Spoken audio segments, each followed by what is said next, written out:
By the end of 1941, the Red Army had lost nearly 80% of its frontline infantry. In just 6 months, millions were dead, wounded, or captured. Entire divisions were erased from the maps within days. What unfolded on the Eastern Front that year remains one of the bloodiest collapses in military history, and one of the most misunderstood. On paper, the Soviet Union fielded the biggest army in the world. Nearly 5.3 million men under arms, 23,000 tanks, and over 20,000 aircraft. Stalin believed these numbers made the USSR untouchable. But numbers don't tell the full story. Just a few years before, Stalin had ordered a purge of the army ranks. The Purges of 1937 to 1939 gutted the Red Army's leadership. Thousands of experienced officers were executed or imprisoned, replaced with politically loyal but militarily untested men. By June 1941, over a third of mid-level commanders lacked the training to properly lead, and up to 70% of regimental commanders had been in their posts for less than a year. So, when Hitler's armies struck on June 22, 1941, the Red Army wasn't ready. Units were still mobilizing. Entire mechanized corps were under strength, short on trucks, radios, and ammunition. Many divisions existed only on paper. Even though Stalin had been warned repeatedly of the German threat, the Red Army was still reorganizing when the first bombs fell. The result? A massive, sprawling army with modern weapons scattered among outdated ones, led by men still learning their jobs, facing the most experienced mechanized force in the world. What did this mean for the ordinary Soviet infantryman?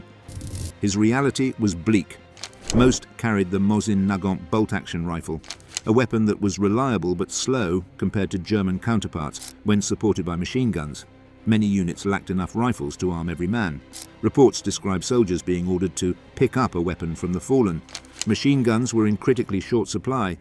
The Red Army entered the war lacking over 9,000 machine guns in its southwestern front alone. Submachine guns like the PPSH-41 would later become iconic, but in mid-1941 they were still rare.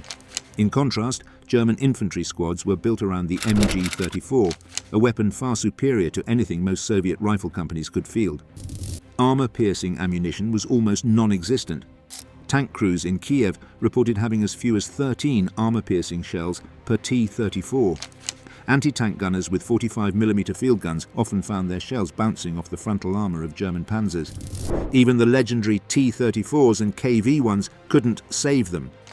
Yes, they were technologically superior to most German tanks, but without trained crews, spare parts and fuel, they became little more than isolated strongpoints, easy for coordinated German forces to bypass or destroy.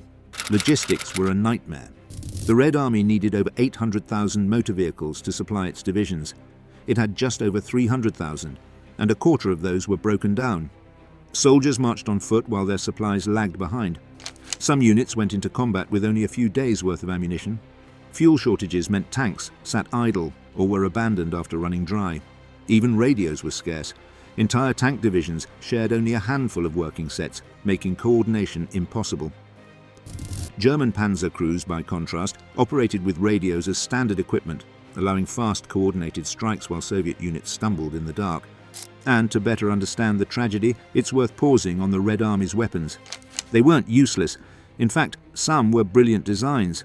The T-34's sloped armor and powerful 76.2mm gun made it arguably the best medium tank of the war. The KV-1 was a near-invulnerable heavy tank in 1941. Soviet artillery, particularly the 76.2mm divisional gun, was versatile and effective. The BM-13 Katyusha rocket launcher would soon terrify German troops with its howling barrages. The problem was integration. The Red Army had too many different tank models, each requiring unique spare parts. Repair systems barely existed in the field. Factories had not yet standardized production. A division might field dozens of different vehicles but have no way to keep them running for more than a few days. Air power faced the same crisis. The Soviet Air Force had nearly 21,000 aircraft, but only a fifth were modern designs. The rest were obsolete, slow, or unarmed against German fighters. Worse, many were caught on the ground when the Luftwaffe struck in the first hours of Barbarossa. Within a week, thousands of Soviet planes had been destroyed, leaving infantry without critical air support. The imbalance was staggering. To the Soviet infantrymen, this wasn't an abstract logistics problem, it was survival. Against German soldiers with better firepower, better communication, and better coordination, the Red Army's numerical advantage evaporated.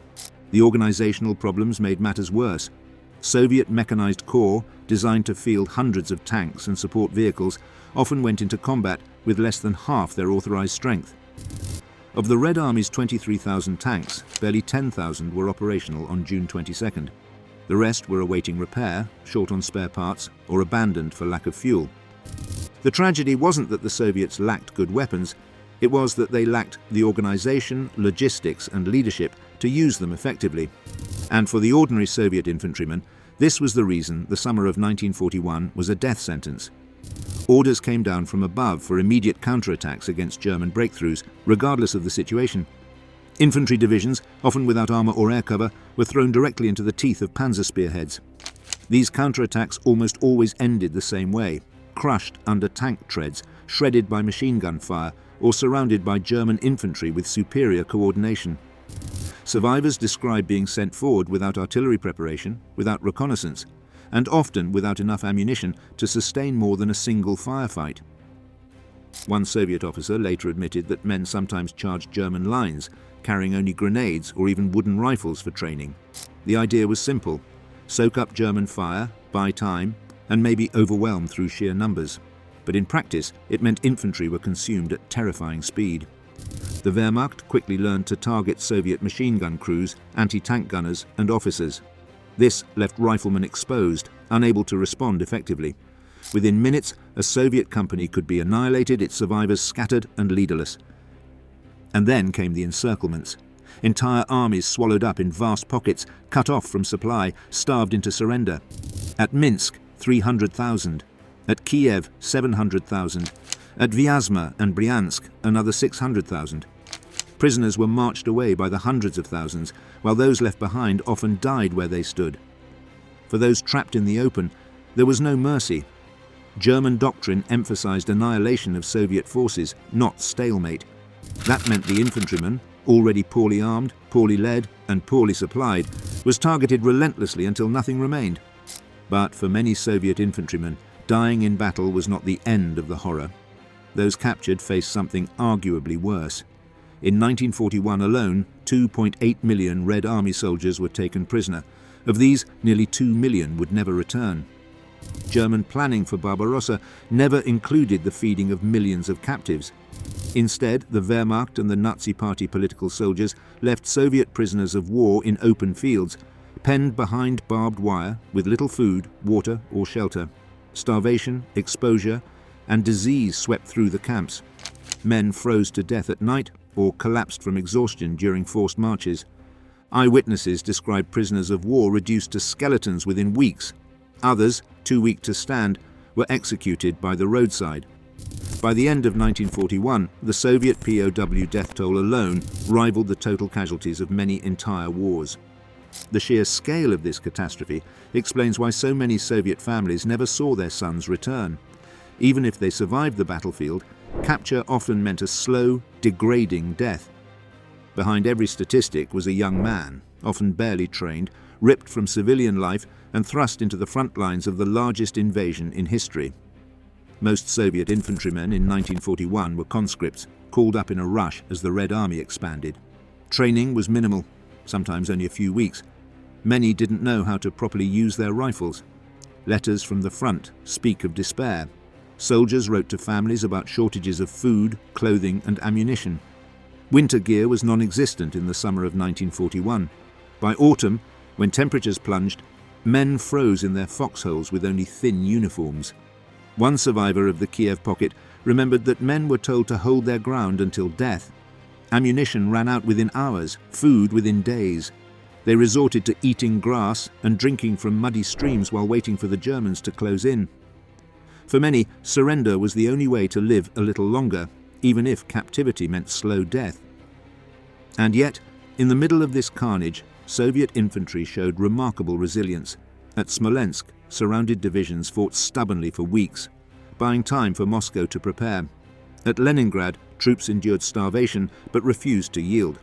These sacrifices didn't stop the initial disaster, but they slowed it, forcing the Germans to burn precious weeks and months. By December 1941, the Red Army had lost nearly 4 million men, dead, wounded, or captured. Entire armies were gone. The Soviet Union stood on the brink of collapse, and yet it endured. The horrifying losses of 1941 shaped everything that followed. Stalin and the Stavka reorganized the army, abandoning unwieldy core structures for more flexible ones. Industry was relocated east, beyond German reach, and began churning out tanks, rifles and artillery in massive numbers. For the infantrymen, conditions improved slowly. By 1942, the PPS-41 submachine gun had become widespread, finally giving Soviet riflemen firepower at close range. By 1943, with better training and equipment, Soviet infantry could face the Wehrmacht on more equal terms. But the memory of 1941 never left. In Soviet culture, the sacrifice of the infantry was mythologized. The Great Patriotic War is remembered as a story of heroic defense against impossible odds. The truth was harsher. Millions of ordinary men died because the system had failed them. Poor planning, inadequate leadership, and logistical chaos left them to pay the price with their lives. The infantrymen's blood bought time. Time for Moscow to hold. Time for Siberian divisions to arrive. Time for Soviet industry to recover. Without the sacrifice of those first millions, the Soviet Union might not have survived 1941 at all. But the horrifying truth is still that the Soviet infantrymen of 1941 stood almost no chance. Outgunned, undersupplied, and often abandoned, up to 80% never made it home. Their sacrifice was enormous and their suffering beyond comprehension. And yet, it was this wall of flesh and blood that stopped Hitler's armies short of Moscow.